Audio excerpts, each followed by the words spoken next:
Om Amma. Know the basics of Sanatana Dharma.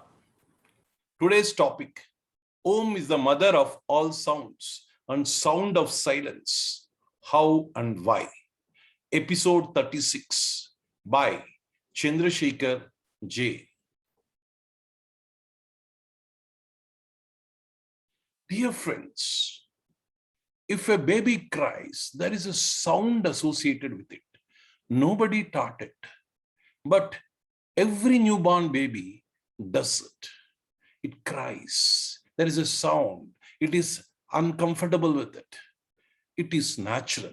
But the same baby expresses its happiness when it laughs. It expresses in a different way and with a different sound.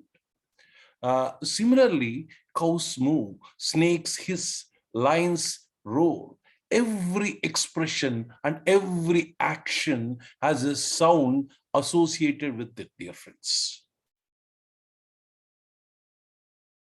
Now, our sages have found the sound of cosmic activity is Om. They called it as a breath of God or Brahman. Every cell in our body is vibrating with a certain energy and with a certain rhythm. And there is a connection between the cosmic rhythm and our cellular vibrations. That is Om. The connection between the cosmic rhythm and our cellular vibrations, that is Om, dear friends. Now, they gave to us the Om as a password to log in and to connect to the divine web, dear friends. So, we will discuss how and why Om is the mother of all sounds and sound of silence. Now, every sound is accompanied by a vibration, and vibration is accompanied by energy. It results in result of energy. Some sounds make us happy. Some sounds irritate us. Some sounds we cannot bear. Some sounds calm us down. So there is so with every sound that we hear, there is an impact on our system, that is on our body. Our rishis have found out by making certain kinds of sounds, one can invoke certain kind of divine vibrations. This knowledge, they called it as mantra shastra. Om is the engine for every mantra. It is said in Vedas that Om is the energy that gives to the hymn. When we chant a mantra, the Om is like an engine which powers the mantra initially. So, dear friends, Om is having such a kind of energy in its utterance or in its chanting, dear friends. Now, Om consists of three basic sounds, A, U, and followed by a silence. So, silence is the fourth aspect of Om, dear friends. Now, when you open your mouth, maximum sound you can produce is A. Let me do it for you. When you need not make any sound. Say if I'm opening my mouth, I'm not making any sound. So A is coming even though I'm not making any sound, dear friends. So this is the maximum sound a human mouth can produce, or any animal or anybody can produce. It is A. Now, dear friends, when we blow out the energy within you, that sound is U. You try it. I'm not making any sound here. Please see it. When I blow out the energy, it comes, U automatically comes. Now, when you close your mouth, the minimum sound you can produce is Close your lips and see the vibrations that is happening within you. It will be And there is a silence after Dear friends, that's why it is called as the sound that originates from the combination of these three sounds. All sounds originate. So without using the tongue, we are producing these three sounds. And almost all sounds are wonderfully explained by Panini the great sage, we will be discussing about it while we talk about the Vyakarna part of the Upangas of Veda. Dear friends, so when I'll just try to make the Om sound, let us see how effective it will be by chanting it. Let me chant it for 3 times. Om.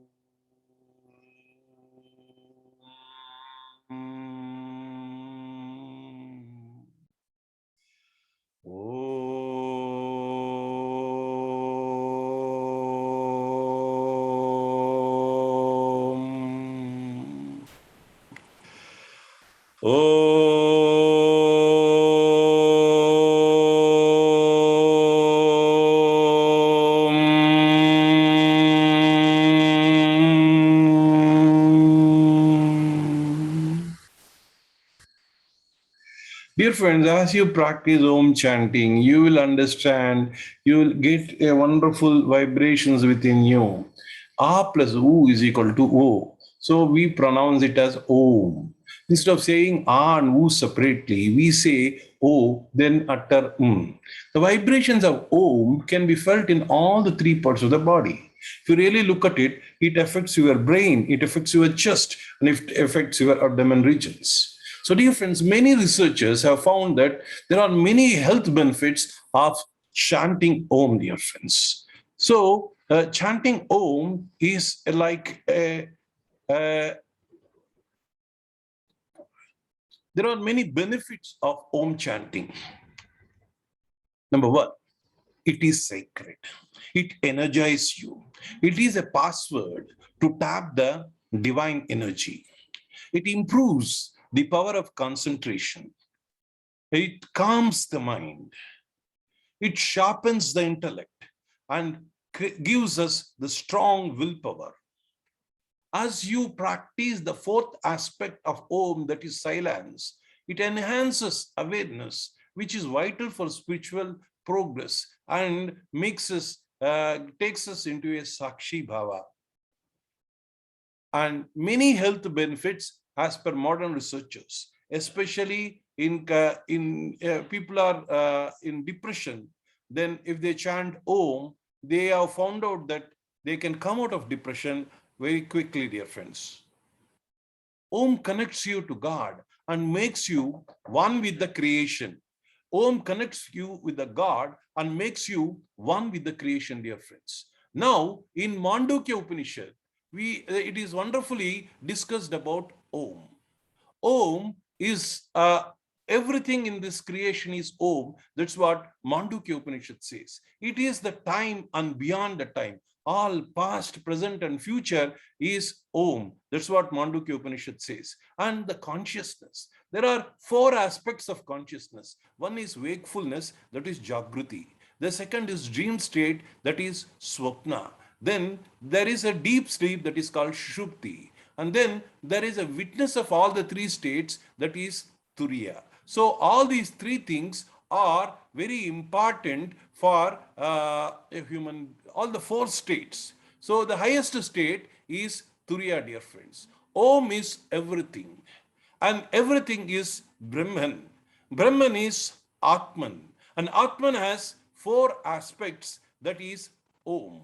So, dear friends, Om in Mandukya Upanishad gives us a wonderful description of the importance of Om. So, Om is all cosmos. Om is God. Om is self. Om is everything. Om is consciousness. Om is all the 3 aspects of creation, sustenance, and assimilation into it. Now, in Mundaka Upanishad, it is said, Om is the bow, the arrow is the self, the Brahman is the goal. By chanting Om, one has to merge in Brahman.